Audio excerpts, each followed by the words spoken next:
आज की इस विशेष वार्ता में मैं आपका स्वागत करता हूं।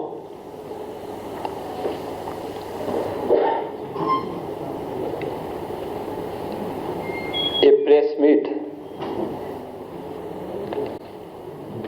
कांग्रेस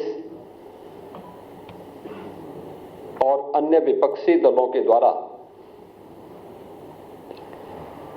किए जा रहे अनैतिक और असंवैधानिक आचरण की ओर समय समय पर इन लोगों के द्वारा किए गए भारत के संविधान के शिल्पी बाबा साहब डॉक्टर भीमराव अंबेडकर के अपमान से पर्दा उठाने के लिए, ध्यान आकर्षित करने के लिए अत्यंत महत्वपूर्ण है।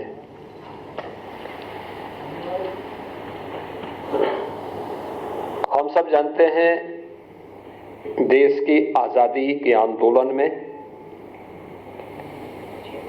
और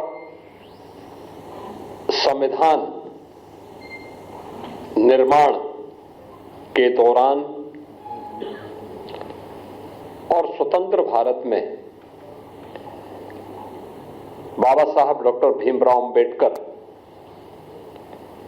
का एक बड़ा योगदान था।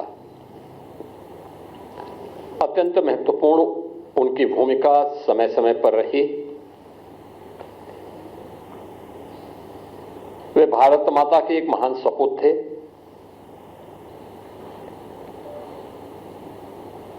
उन्होंने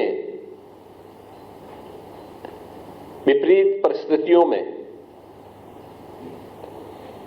तमाम प्रकार के सामाजिक बंधनों का सामना करते हुए उच्च शिक्षा अर्जित की, वित्त और अर्थव्यवस्था के क्षेत्र में, कानून के क्षेत्र में दुनिया की सर्वश्रेष्ठ डिग्री अर्जित की और फिर उसके माध्यम से उन्होंने भारत को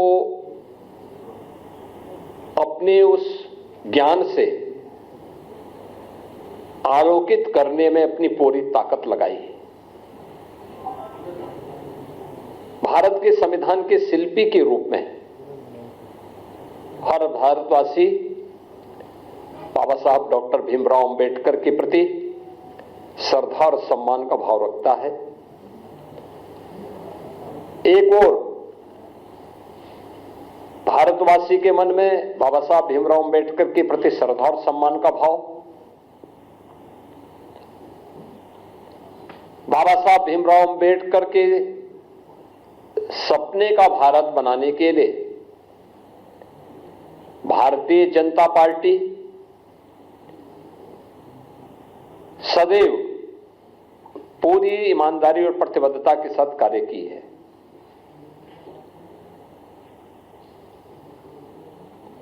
सरदेव अटल बिहारी वाजपेयी जी का यह जन्म शताब्दी वर्ष है और कल उनके जन्म सदी का एक आयोजन भी पूरे देश के अंदर होने जा रहा है। अटल जी की सरकार रही हो या आदरणीय प्रधानमंत्री नरेंद्र मोदी जी के नेतृत्व में चलने वाली भारतीय जनता पार्टी की सरकार, सदैव बाबा साहब भीमराव अंबेडकर की भावनाओं के अनुरूप भारतीय जनता पार्टी ने बाबा साहब भीमराव अंबेडकर को सम्मान दिया, उन भावनाओं को प्रतिनिधित्व दिया और हर स्तर पर उनके प्रति श्रद्धा और सम्मान का भाव रखा। चाहे वे पंचतीर्थ याद करें, बाबा साहब भीमराव अंबेडकर का जन्म मऊ मध्य प्रदेश के जिस क्षेत्र में हुआ था, वहां पर भारतीय जनता पार्टी के तत्कालीन मुख्यमंत्री श्री सुंदरलाल पटवा जी ने स्मारक बनाने का काम किया था और उसका उद्घाटन सरदार अटल बिहारी वाजपेयी जी के द्वारा किया गया। दिल्ली में अंबेडकर सेंटर के लिए भूमि प्रदान किया था स्वर्गीय चंद्रशेखर जी ने, और वहां पर अंबेडकर इंटरनेशनल सेंटर की स्थापना आदरणीय प्रधानमंत्री मोदी जी ने किया। दीक्षा भूमि नागपुर में भव्य स्मारक बनाने का कार्य हो, या फिर इंग्लैंड में जहां पर बाबा साहब भीमराव अंबेडकर ने उच्च शिक्षा अर्जित की थी, वहां पर बाबा साहब भीमराव अंबेडकर का भव्य स्मारक बनाने का कार्य हो, या फिर मुंबई के चैत्य भूमि, ये पंच तीर्थ जो बाबा साहब भीमराव अंबेडकर से जुड़े हुए हैं, ये भारतीय जनता पार्टी ने बनाए हैं और बाबा साहब की स्मृति को जीवंत बनाए रख करके सदैव सदैव के लिए भारत के अंदर वंचितों और दलितों के लिए एक आशा की किरण के रूप में बाबा साहब भीमराव अंबेडकर को सम्मान दिया। आज जो कुछ भी कार्य मोदी जी के नेतृत्व में चलने वाली एनडीए की सरकार के द्वारा किए जा रहे हैं, जिनमें पहली बार दलित और वंचित शासन की योजना का हिस्सा ईमानदारी के साथ बन रहा है, चाहे वह हर घर में शौचालय बनाने का कार्य हो, हर एक परिवार को, वंचित और दलित परिवार को आवास की सुविधा, सिर ढकने के लिए आवास की सुविधा हो,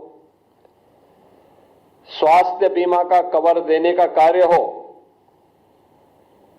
चाहे वह देश के अंदर 80 करोड़ लोगों को राशन की सुविधा उपलब्ध करवाने का कार्य हो, अनुसूचित जाति, जनजाति और अन्य वंचित तबके को शासन की सभी प्रकार की सुविधाओं से आच्छादित करने का कार्य हो, ये सभी प्रधानमंत्री मोदी जी के नेतृत्व में देश के अंदर बखूबी चल रहा है। बाबा साहब भीमराव अंबेडकर इसी बात के लिए सदैव प्रेरणा प्रदान करते थे। इसी प्रेरणा से प्रेरित होकर के भारतीय जनता पार्टी अपने इस अभियान को पूरी ईमानदारी और प्रतिबद्धता के साथ आगे बढ़ा रही है। एक और भारतीय जनता पार्टी उन मूल्यों, उन आदर्शों के प्रति समर्पित होकर के कार्य कर रही है, तो दूसरी तरफ कांग्रेस, जिसका इतिहास देश के अंदर भारत के दलितों और वंचितों का अपमान करना, जिसका इतिहास तुष्टीकरण के आधार पर दलितों और वंचितों को उनके अधिकारों से पूरी तरह रोकने की एक कुत्सित चेष्टा का हिस्सा रहा है, और दूसरी तरफ तुष्टीकरण के आधार पर देश को विभाजन के कगार तक पहुंचाने का कार्य भी कांग्रेस ने किया। कौन नहीं जानता है कि पंडित नेहरू नहीं चाहते थे कि बाबा साहब भीमराव अंबेडकर संविधान सभा का हिस्सा बने। कांग्रेस नहीं चाहती थी कि बाबा साहब भीमराव अंबेडकर को संविधान सभा के ड्राफ्टिंग कमेटी का अध्यक्ष बनाया जाए, और राष्ट्रपिता महात्मा गांधी के हस्तक्षेप के बाद यह संभव हो पाया, और कांग्रेस ने अपनी कुत्सित मंशा का परिचय बाबा साहब भीमराव अंबेडकर के प्रति अपने विद्वेष भावना को तब परिचय दिया जब यूपीए की सरकार थी, और उस समय उन्होंने पाठ्य पुस्तकों के उस कार्टून को, जिसमें बाबा साहब भीमराव अंबेडकर के चित्र को पंडित नेहरू के द्वारा कोड़े मारने के एक कार्टून के माध्यम से दिखाया था, एक कांग्रेस की कुत्सित मानसिकता को दिखाता है। बाद में जब विरोध हुआ तो तत्कालीन मानव संसाधन विकास मंत्री कपिल सिब्बल को माफी मांगनी पड़ी थी और ये पुस्तकों को वापस करना पड़ा था। कौन नहीं जानता है कि बाबा साहब भीमराव अंबेडकर को पहला आम चुनाव 1952 में मुंबई नॉर्थ से,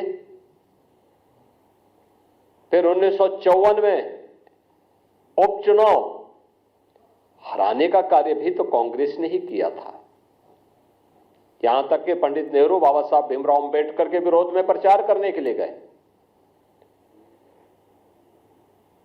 जब वे बाबा साहब भीमराव अंबेडकर भंडारा से चुनाव लड़ने के लिए गए महाराष्ट्र में, वहां पर भी उन्हें पराजित करवाया कांग्रेस ने।